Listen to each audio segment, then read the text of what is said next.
Якутскому туризму 50 лет. В честь юбилея в республике проходят различные мероприятия, связанные со спортивным туризмом. Так, в минувшую субботу прошел велопробег 50 километров 50 лет по маршруту Якутск-Техтюр. Подробности в сюжете Виолетты Засимовой.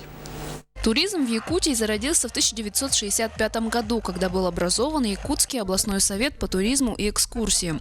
С тех пор совет претерпел множество преобразований. Сегодня за туристскую отрасль отвечает Министерство по делам предпринимательства и развитию туризма республики, которое выступило генеральным спонсором велопробега 50 километров 50 лет совместно со спортивно-развлекательным комплексом «Техтюр». Также у нас здесь будут организованы сегодня соревнования велосипедистов еще по 3 номинациям: школьников, детей и так далее.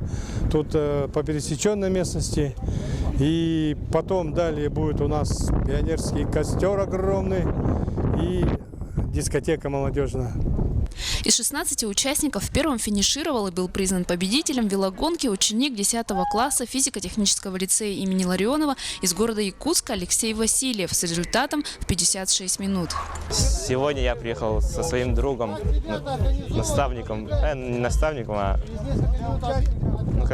однокомандником с Егором Масленовым, который занял 2 место. В принципе, мы финишировали вдвоем, но он отдал победу мне. За что ему большое спасибо. В течение недели туризма в Якутии запланированы фестиваль бардовской песни, уроки краеведения в школах республики, различные экскурсионные программы и туристский слет с подведением итогов юбилейного года и разработкой планов по развитию отрасли.